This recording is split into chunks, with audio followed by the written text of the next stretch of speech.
नमस्कार, मैं अभिसार शर्मा। आइए देखते हैं देश दुनिया की वो बड़ी खबरें जो राजनीति, समाज और लोकतंत्र से जुड़ी हैं। लेकिन वीडियो देखने से पहले आप लोगों से एक छोटी सी रिक्वेस्ट है। अगर आप सच्चे पत्रकार को सपोर्ट करते हैं तो वीडियो को लाइक करें और कमेंट में बताएं कि आप हमें कहां से देख रहे हैं। तो चलिए शुरू करते हैं। भाई और बहनों, जो चोर होता है, जो चोरी करता है, वो अंत में पकड़ा जाता है, हां या ना? जो चोरी करता है वो डरता है, हां या ना? पकड़े जाने से डरता है, हां या ना? नरेंद्र मोदी जी, अमित शाह जी और ज्ञानेश जी तीनों ने वोट चोरी किए हिंदुस्तान में, और ये डरते हैं, हिंदुस्तान की आवाज से डरते हैं, हिंदुस्तान की जनता से डरते हैं, हम सब से ये डरते हैं। और एक ना एक दिन भाई और बहनों ये पकड़े जाएंगे। सबूत हमने सामने रखा है, ये भाग के कहीं नहीं जा सकते। राहुल गांधी कहा जो चोर होता है वो चोरी करता है, डरता है और आखिर में पकड़ा ही जाता है। और आज हिंदुस्तान में सबसे बड़ी चोरी, वोट चोरी की कहानी सामने आ रही है। नाम है नरेंद्र मोदी, अमित शाह और सीसी ज्ञानेश कुमार। देश की जनता कह रही है इन लोगों ने लोकतंत्र की सबसे बड़ी चोरी की है, वोट की चोरी। और अब ये जनता से डर रहे हैं क्योंकि जनता सब जानती है और एक दिन ये सब पकड़े जरूर जाएंगे। अब बात करते हैं बिहार विधानसभा चुनाव 2025 की। दूसरे चरण का प्रचार खत्म हो चुका है। अब जनता की बारी है, अब जनता करेगी फैसला। 11 नवंबर को 20 जिलों की 122 सीटों पर मतदान होगा और 14 नवंबर को आएगा बिहार का नतीजा, यानी लोकतंत्र की असली परीक्षा का दिन। बिहार में इस बार मुद्दा सिर्फ बेरोजगारी या विकास नहीं है, मुद्दा है जनता के वोट की कीमत, मुद्दा है चुनाव की सच्चाई, मुद्दा है क्या इस बार वोट चोरी रुकेगी या फिर वही खेल दोहराया जाएगा। इधर पश्चिम बंगाल में मतदाता सूची पुनरीक्षण शीघ्र प्रक्रिया ने भूचाल ला दिया है। लोगों के नाम लिस्ट से गायब हो रहे हैं। बीएलओ की मौतें, आत्महत्याएं और जनता में भय का माहौल। तृणमूल कांग्रेस का आरोप है कि भाजपा की यह डिलीट पॉलिसी है जहां असली वोटर को लिस्ट से हटा दिया जा रहा है ताकि फर्जी वोटिंग के जरिए परिणाम बदला जा सके। आज जीरो BSN। वहीं भाजपा कह रही है कि वे फर्जी मतदाताओं को हटा रहे हैं, नहीं पूरा सरकार भाजपा। लेकिन सवाल उठता है, अगर सब कुछ सही है तो फिर मौतें क्यों हो रही हैं? क्यों जनता में डर है? क्यों एक लोकतांत्रिक प्रक्रिया लोगों की जान लेने लगी है? इधर उत्तर प्रदेश के प्रतापगढ़ जिले में पुलिस ने ड्रग माफिया पर अब तक की सबसे बड़ी कार्रवाई की है। 2.01 करोड़ नकद, 6 किलो गांजा, 577 ग्राम स्मैक और जेल से चल रहे नेटवर्क का पर्दाफाश हुआ है।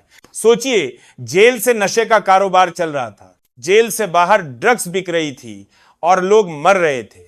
यह सिर्फ अपराध नहीं, यह सिस्टम की नाकामी है। और पुलिस का दावा है कि अब बड़े बड़े नामों की गिरफ्तारी भी तय है। दिल्ली की मुख्यमंत्री रेखा गुप्ता ने पंजाब के तरन तारण विधानसभा उपचुनाव में भाजपा प्रत्याशी हरजीत सिंह संधू के लिए प्रचार किया। उन्होंने कहा, यह चुनाव सिर्फ एक सीट का नहीं है बल्कि पंजाब के भविष्य और विकास की दिशा तय करेगा। लेकिन सवाल उठता है, क्या पंजाब में भाजपा की पकड़ वास्तव में बढ़ रही है या यह प्रचार सिर्फ एक छवि सुधार अभियान है? महाराष्ट्र में लैंड डील घोटाला गरमा गया है। आरोप है कि डिप्टी सीएम अजित पवार के बेटे पार्थ पवार ने 1800 करोड़ की सरकारी जमीन सिर्फ 300 करोड़ रुपए में खरीद ली, वो भी बिना सरकारी अनुमति के।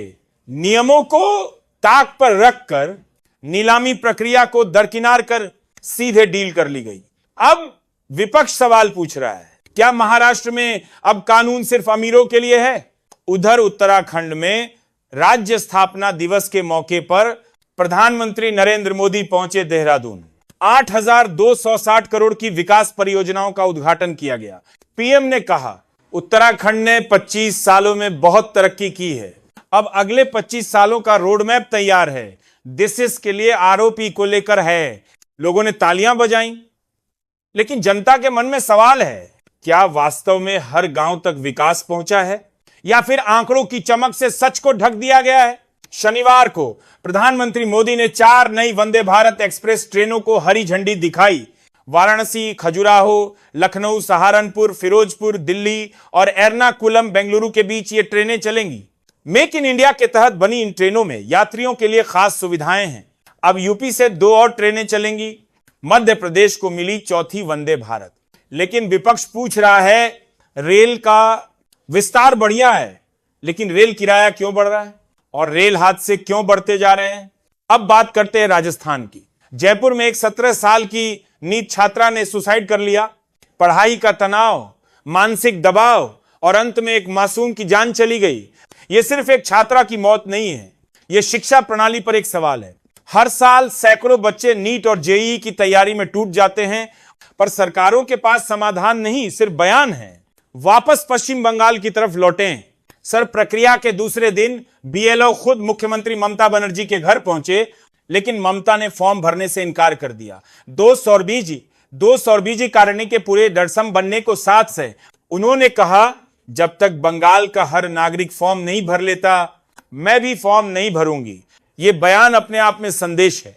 वो जनता के साथ खड़ी हैं, जबकि केंद्र सरकार पर जनता के नाम मिटाने का आरोप है। अब हरियाणा की खबर। रोहतक जिले के बलियाना गांव में पिता पुत्र की दिन दहाड़े गोली मारकर हत्या कर दी गई। घर में घुसकर पहले पिता को मारा गया, फिर बाहर बैठे बेटे को गोलियों से भून दिया गया। कारण आपसी रंजिश। लेकिन सवाल यह है, दिन दहाड़े कोई 2 लोगों की हत्या कर जाए और पुलिस घंटों बाद पहुंचे, तो यह कानून व्यवस्था किसके लिए है?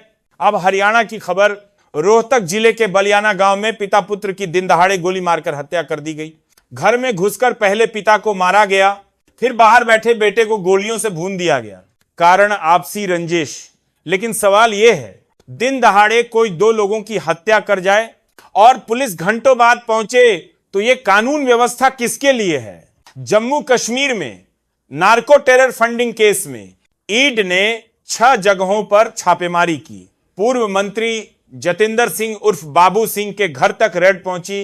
ईडी का कहना है कि पाकिस्तान से आए नशे के पैसों से आतंकी नेटवर्क को फंडिंग की जा रही थी। यानी देश के भीतर से ही देश को कमजोर करने की साजिश चल रही है।